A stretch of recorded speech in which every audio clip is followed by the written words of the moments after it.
Dollar Shave Club delivers products to make you look, feel, smell your best. They have a handsome discount. More buy, more you save. Go to dollarshaveclub.com/Collins, COLIN for best offers. Great to have you in on a Wednesday. Joy Taylor's joining us. We're still Monday and Tuesday. We talk a lot of Super Bowl. I will have Greg Cosell in a couple hours. A couple of amazing plays from that game. Don Yee, Tom Brady's agent next hour. Nick right around the corner. Greg Broussard, Chris Broussard, excuse me. I got a lot of names rifling through my head today. Chris Broussard. Again, I'll say this. I'm a really big believer in this. Well-run businesses, from the White House to NBA teams to NFL teams to Silicon Valley companies, well-run businesses don't leak, okay? When Boogie Cousins ended up with the Warriors, nobody knew about it. Garoppolo to the Niners, nobody knew about it. Randy Moss to the Patriots, nobody knew about it. Chris Paul, Blake Griffin. Chris Paul went to Houston. Daryl Morey didn't leak it. Jerry West didn't leak it. Nobody knew it. Not a lot of leaks in well-run companies. And, I will say this now. I think the Lakers are trapped. Rob Parker came on our show yesterday and said something. I thought it was his best point yesterday. He was kind of getting hysterical about how Tom Brady's awful. But he made this point, and I thought it was a good point. What happens to the teammates that he's already put out there that he doesn't want? LeBron came in. Magic has no choice. Magic has no choice. He's stuck with LeBron, and now how do you welcome those guys back to finish out this season? Just ask yourself, in my job today, if there were rumors the last 7 days, I was trying to move everybody here, not to compare myself to LeBron, but I was trying to move everybody. Don't you think that everybody be like talking behind my back going, he don't like us anymore? There'd be a little tension, I believe. I think this is bad for everybody if the Lakers don't make the move. Think about this. It's bad for the NBA because LeBron and Anthony Davis are more interesting. So it's bad for the NBA. It's a disaster for Luke Walton. It's an impossible team to coach. I mean, you're going to have massive tension in the building. So Luke Walton's done if this deal doesn't get done. It feels like it's a lost year for LeBron James and Anthony Davis. LeBron's kind of going through the motions with young guys he's not eventually going to be with, and Anthony Davis, has got this franchise that's mad at him. So two great players, and it's a wasted year. I don't think it's great for clutch sports. It looks like, you guys couldn't pull off the deal. I think the season as a whole's a mess. I think the Lakers are trapped. I think if you don't make this deal, you might as well just start writing up your Luke Walton's done. You can't coach this team. You just can't coach this team. And, again, every player, I don't blame Lonzo Ball. And this is also going to open up the door for LeVar Ball to start talking. Because LeVar, if this deal doesn't get done, LeVar's going to say, I told you this organization doesn't know what they're doing. And he's going to look like he's right. He already took a shot at Luke Walton. If this deal doesn't get done, then LeVar Ball gets empowered. He can literally go on shows like this or other shows and go, I told you, they don't know what they're doing. And we're all sitting there going, he's got a point. They don't know exactly what they're doing. So this situation now, one of the reasons I don't like to make guarantees, like the only guarantee that's ever worked and helped business was Domino's years ago guaranteeing they'd get you the pizza there in 30 minutes or less. That worked. That was good for their business. But even they eventually moved off it. They eventually said, we got to stop guaranteeing stuff because now, we show up 1 minute late, we look like jerks. And if we show up 2 minutes early, everybody's like, well, so what? You already guaranteed it. I don't like guarantees, and I don't like leaking stuff. Okay, and one of the reasons is it puts pressure on you. With the Lakers leaking all this stuff, it's now put incredible pressure on them to get it done. And now if you don't get it, that's like Rex Ryan, we're going to win the Super Bowl. Well, now if you don't, you're a schmuck. When you guarantee something, it not only puts pressure on you, but whatever you accomplish, you don't get as much credit for. Well, you guaranteed it, so you must have known. So I think the Lakers are in a bad situation. If I was Luke Walton, I would be praying this gets done. Because Luke Walton can save his job if he gets Anthony Davis. Even if they don't win the championship, it's fun. People are optimistic. The place is sold out. The games are energized. The young players are out of the building. Now he's got to be a psychologist. He's got to be half Dr. Phil, half Oprah, half basketball coach, half agent. Half parent. This is going to be this is the most unenviable coaching job in the world if this deal doesn't get done. And I rarely agree with Rob Parker, but I did there. Here's Joy Taylor with the news. No. Turn on the news. This is the Herdline News.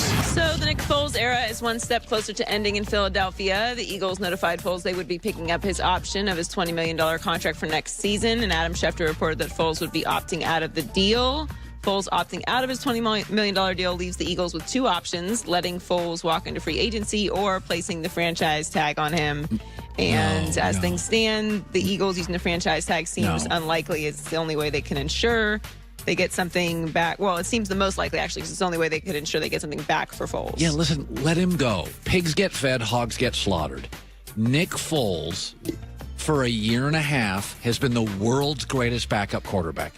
Okay, this is the high end of the stock. And you could argue the best starting quarterback for the Eagles as well. Well, I'm not going there. Everybody I trust that watches film doesn't believe that. So, listen, Philadelphia this year, with massive injuries, almost got to the NFC Championship. This is a well-run team. Owner, GM, coach. This is as much as you're going to get out of Nick Foles.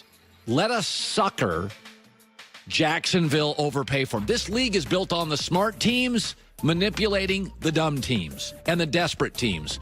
Philadelphia, you're not desperate. By the way, you can draft. You've got plenty of draft picks. If you're not all in on Carson Wentz, you play him this next year.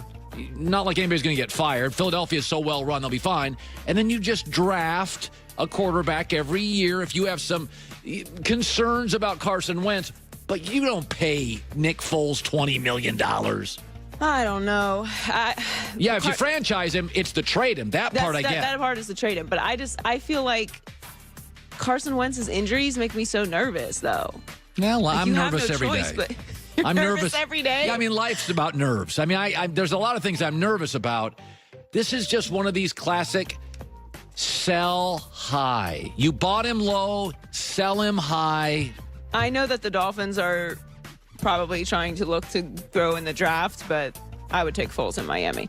So even though the Lakers suffered their worst defeat of the season, there was still something to celebrate for LeBron. He became the fifth player in NBA history to reach 32,000 career points.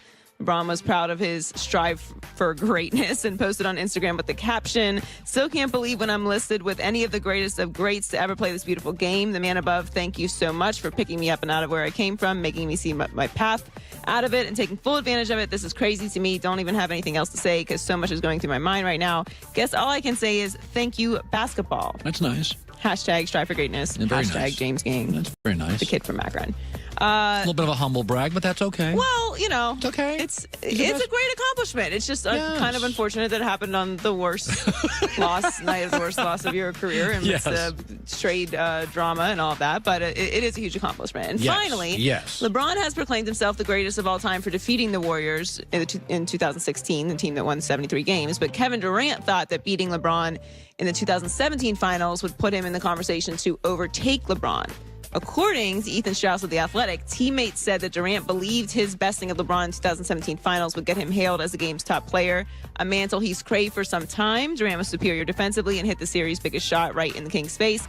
And said there was no grand reordering of rankings. KD, who was tired of being second way back in 2013, was still stuck there reputationally. Even in ultimate victory, he's still behind LeBron in the eyes of pundits, basketball Twitter, and perhaps most importantly, Nike. Longer than any team. Well, Kevin Durant isn't LeBron, so that's what he's the second best. He's the Peyton Manning to Tom Brady. He's an all-timer, but Peyton Manning is second to Tom Brady in their rivalry. Phil Mickelson is second to Tiger Woods, and that's the way it should be. And Kevin Durant is second to LeBron, and that's the way it should be. Well, okay, so let's assume that Durant wins another title this year. Yeah, okay. Right? Yeah. So that means that LeBron would not be playing him in the finals. Yeah. And then let's say LeBron doesn't win, I know this is blasphemy, but doesn't win a championship with the Lakers. It's very possible. Which is possible. Yeah. And Durant wins, I don't know, 2 more? He's still not LeBron. When does he get in the conversation? Well, he's just not going to be LeBron. Why? Listen, it doesn't matter how much you like strawberry ice cream. It's not as good as chocolate. Well, I think it's a matter of preference. I love strawberry ice cream. But more people like chocolate ice cream. And they're just never. Kevin Durant is never going to be as good as LeBron. By the way, that's not a criticism. Aaron Rodgers is never going to be Peyton Manning or Brady. Doesn't mean he's not a top 10 guy ever. Okay, but you can't just keep throwing titles in. If Aaron Rodgers goes on a run and wins 4 more rings. Well, that's not going to happen. Okay, but let's say it did happen. He's not going to win 4 more NFC North titles. I tend to agree with you, but let's say it did happen. Would you start having that conversation? Stop throwing hypotheticals. It's not even that unrealistic. Yeah, if there's an ice age tomorrow, I literally have to ski to work. It's not going to happen. It's not that unrealistic. If Phil Mickelson wins 32 won 2 championships directly against LeBron. Kevin Durant's never going to be LeBron. It's just not I'm just saying he should be in the conversation, especially if he wins at least 2 more rings. And LeBron doesn't. I think he's in the conversation of second best player for 15 years. That's Joy Taylor with the news. Well, that's the news. And thanks for stopping.